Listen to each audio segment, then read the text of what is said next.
What if I told you the US doesn't need to earn money? It can create it out of thin air. Sounds impossible? Then explain why America owes 38 yet never seems to run out of cash. Why America can print unlimited money, but you should still be afraid. Think of a poker game. You have chips, you have a plan. Then the guy across from you pulls out a machine. He makes new chips. He does not ask, he just prints endless chips. That is cheating. That ends the game. But the US does this every day. We call it policy. It is a dangerous lie. Here is a scary number, $37 trillion. That is the US debt.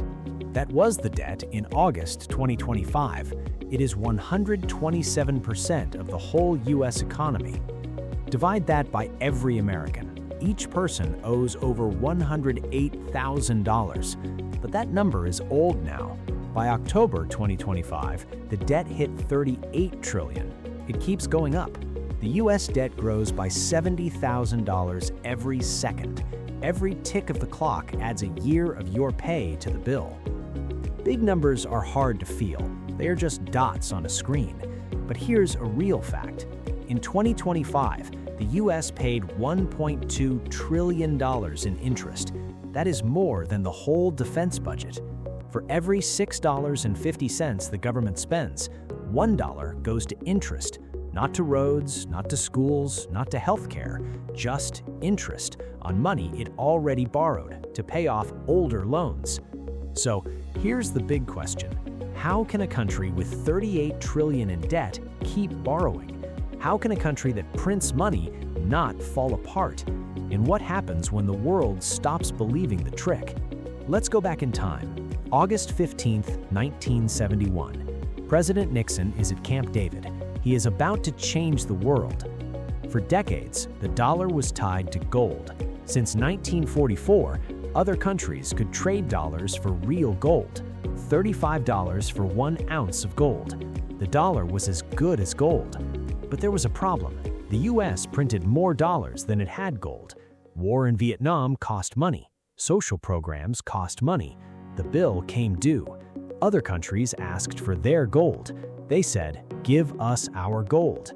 Nixon had two choices: stop printing or break the promise. He broke the promise. That Sunday night, he went on TV. He said the US would not trade dollars for gold anymore. The dollar was free. No anchor, no limit. The game changed.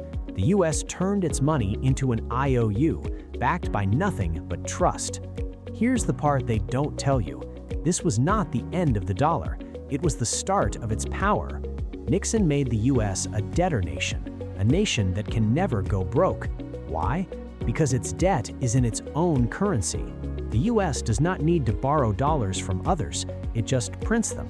One economist said the US got the world's printing press. It can make as many dollars as it wants. It can have big trade gaps for years. The old rules do not apply. But wait, if America can just print money, why borrow at all? Why sell treasury bonds? Why go into debt if you can just print cash? That question shows the trick. Let's get a little technical, just a little. The US has two machines. The Treasury prints paper dollars, but that's not the main source. The real money comes from the Federal Reserve. The Fed doesn't print paper. It does something stranger. It types numbers into a computer. Those numbers become bank reserves. Only banks can use this money. When the Fed wants to add money, it buys bonds from banks. It credits their accounts. That new money is digital. Now banks have more reserves. They can lend more. Money grows. This is called quantitative easing, or QE for short. The Fed did a lot of this. In early 2022, the Fed's balance sheet hit nearly $9 trillion. In late 2025, it was still about $6.5 trillion. The Fed holds over $4.2 trillion in US Treasury bonds. It also holds $2.1 trillion in mortgage bonds. That's money from nothing, used to buy debt. The government spends that money. It flows through the economy. It comes back as taxes. Then it gets spent again. It's a closed loop, a machine that never stops. So why sell treasury bonds at all? Why not just have the Fed create money directly? Two reasons. First, looks. If the government printed money to pay bills, everyone would see. Hyperinflation would follow. The system needs the look of control. Second, the bond market is a gauge. When investors buy bonds, they show trust. When they stop, the government must raise rates. That keeps the government in check. But here's the catch. If no one buys the bonds, the Fed can buy them. The US can never truly default.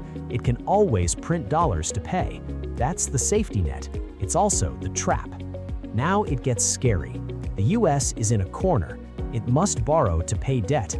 To borrow, it needs low rates. To keep rates low, it needs growth. To grow, it spends more. To spend, it borrows more. See the loop? Economists call it a death spiral. Here's how it works. More debt puts pressure on the Fed. The Fed prints money. Printing devalues the dollar. A weak dollar scares foreign investors. Scared investors sell treasury bonds. Selling pushes yields up. Higher yields mean higher interest costs. Higher costs add to the debt, so they print more. Round and round. This is not just a theory, it's happening now. In 1985, the US became a net debtor. Since then, debt has exploded. The first trillion took over 200 years. The next 12 trillion took 10 years. The next 12 trillion took less than 5 years. In 2017, debt hit 20 trillion. In 2022, it hit 38 trillion. In 2025, it hit 38 trillion. The pace is speeding up. That's the real problem. Foreign investors hold about 31% of public US debt. That's down from nearly 60% in 2008. The world is slowly buying fewer US IOUs. They're diversifying. They're getting nervous. Who buys the rest? The Fed and US citizens. Americans now hold about 55% of the debt. We are not just borrowing from our kids, we're borrowing from ourselves, and the interest is crushing us. There's a French term for this: exorbitant privilege. It means the US can borrow at lower rates than others. Why? Because the dollar is the world's main currency. The world needs dollars, so the world buys treasuries, even when yields are low, even when debt is high. It's like being the only bank in town. Everyone must hold your currency. Everyone must buy your bonds. You set the terms. You print the money. You borrow at cheap prices. Here's the twist. Even though the US is the biggest debtor, it makes money on its foreign investments. How? Foreigners put cash into low-yield US bonds. US investors put cash into high-yield assets abroad. The US gets rich because it's in debt.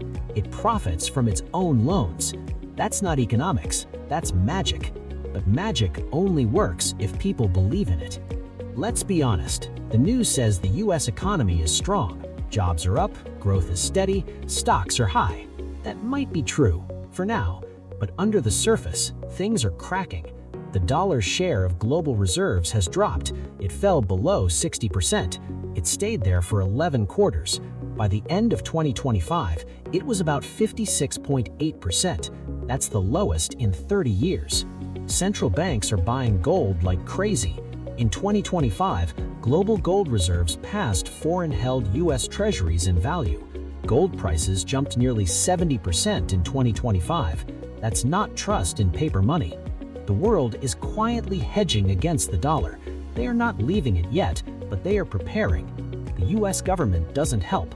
Political meddling in the Fed, trade wars, using the dollar system as a weapon. All of this ruins trust. Foreign investors ask, is this currency safe? Is this country stable? Are my assets secure? The answer is starting to look like no. Let's look ahead. Best case, the US grows out of debt, the economy beats interest costs, the deficit shrinks, debt stabilizes, the dollar stays strong. All is well.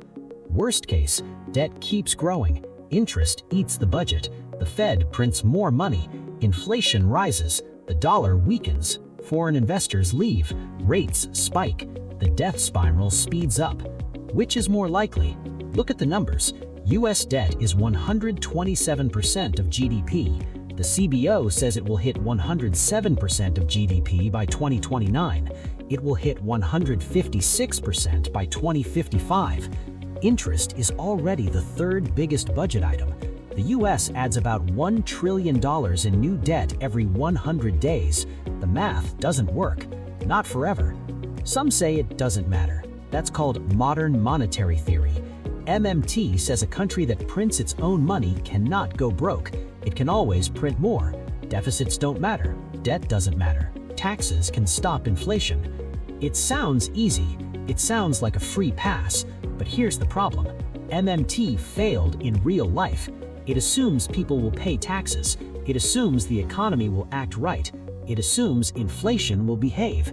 History says otherwise. Germany in 1923, Hungary in 1946, Zimbabwe in 2008. Every time a government printed its way out of debt, it ended badly. The only question is how long the trick will last. Here's the truth about the US money. It is not based on scarcity, it's based on faith. The dollar has value because